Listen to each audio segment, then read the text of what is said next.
and we have made the earth egg-shaped. Wal arda ba'da zalika dahaha. Wal arda ba'da zalika dahaha means, and then we made the earth egg-shaped. One of the meanings of dahaha is an expanse, and the other meaning of the Arabic word dahaha, it is derived from the Arabic word duya, which means an egg. And we know today that the earth on which we live is not completely round like a ball. It is geospherical in shape. It is flattened from the pole and it is bulging from the center. And the Arabic word duya doesn't mean a normal egg. It specifically means the egg of an ostrich. And if we analyze the shape of the egg of an ostrich, it too is geospherical in shape. Imagine, the glorious Qur'an mentions 1400 years ago that the shape of the earth is geospherical. It does not say spherical only, it specifically mentions like the egg of an ostrich. Previously, the scientists, they thought that the light of the moon was its own light. But Quran says in Surah Furqan, chapter number 25, verse number 61, blessed is he, that is Allah subhanahu wa ta'ala, who has made the constellations in the sky and placed therein sun, that is a lamp, having its own light, and moon, having borrowed light. The Arabic word used for the sun in the Quran, it is shams. And its light is always described as siraj, wahaj, or diya, which means a torch having a light of its own, or a blazing lamp, or a shining glory.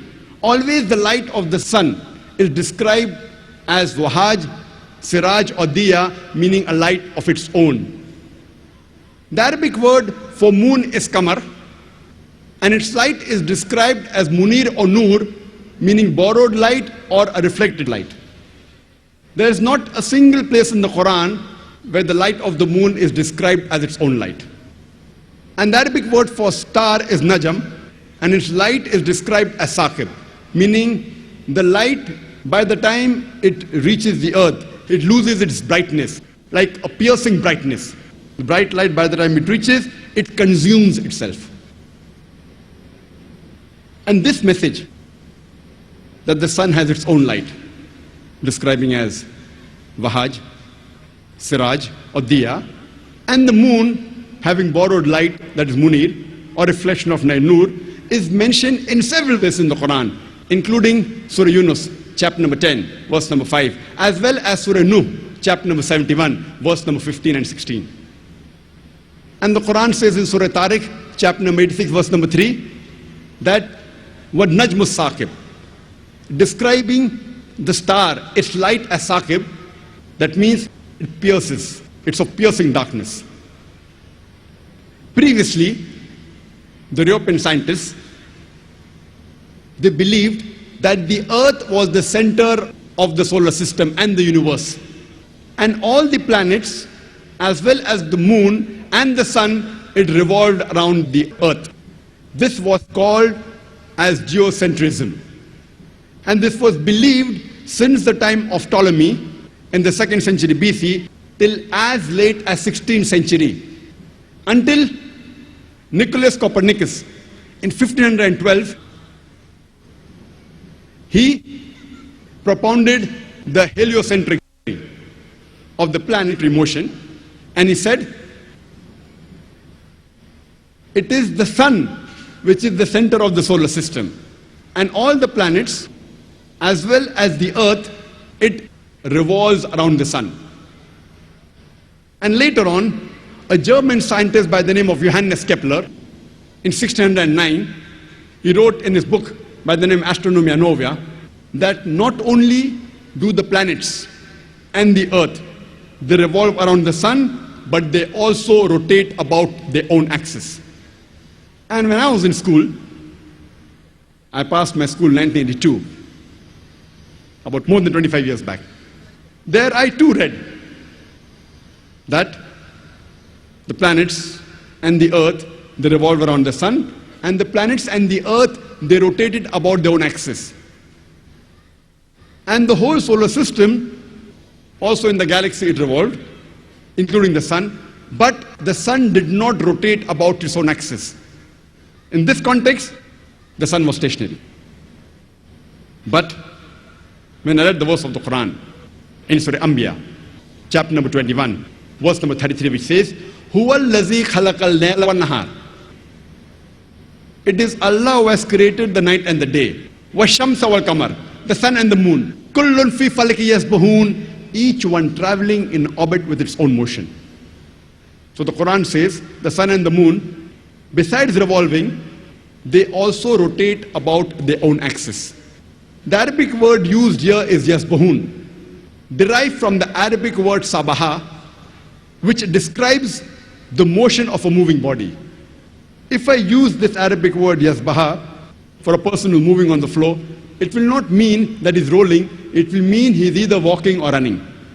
If I use the same word for a person in the water, it will not mean he's floating, it will mean he's swimming. Similarly, when Allah subhanahu wa ta'ala uses the same word for a celestial body, it does not mean that it is flying in the air, it means it is moving along with its own rotation. It is rotating about its own axis. So Quran says the sun and the moon, besides revolving, it also rotates about its own axis. And today, science has discovered that even the sun rotates. Since we can't see the sun directly, you get blinded if you see directly. If you have an equipment and have the image of the sun on a tabletop, we find that there are spots in the sun. And it takes about 25 days for the spots to complete one rotation, indicating that the sun takes approximately 25 days to complete one rotation. Imagine when I was in school, I was taught the sun was stationary, it didn't rotate about its own axis. And the Quran mentioned 14 years ago that it rotates. And now, alhamdulillah, most of the schools have incorporated that the sun also rotates. Further we read in the Quran, it's mentioned in the Quran in Surah Yasin, chapter number 36, verse number 40. It is not permitted for the sun to overtake the moon, nor the night to outstrip the day. The moon and the sun. Kullun fi falaki yasbahun, each one traveling in orbit with its own motion. Now the scientists say that the orbit of the sun and the moon is different. So there's no question of the sun overtaking the moon. That's what the Quran says. And today the scientists, they tell us that the sun is moving in a direction in the universe to a particular fixed direction, which is called as the solar apex. In the constellation of Hercules, also known as Alpha Lyra, at a speed of 12 miles per second. And today the scientists, they tell us that the sunlight we have is due to a chemical reaction which is taking place since billions of years. And one day, this chemical reaction will cease. And so will the light of the sun cease to exist. And so will the life on this earth cease to exist. But the scientists say it will take another few billion years. Quran gives a similar message. In Surah Yasin, chapter number 36, verse number 38. وَالشَّمْسُ تَجْرِي لِمُسْتَقَرٍ لَهَا, that the sun is running its course for a period determined, to a place determined. The Arabic word used here is mustaqar, which has two meanings. Either it means for a period determined, or it means to a place determined.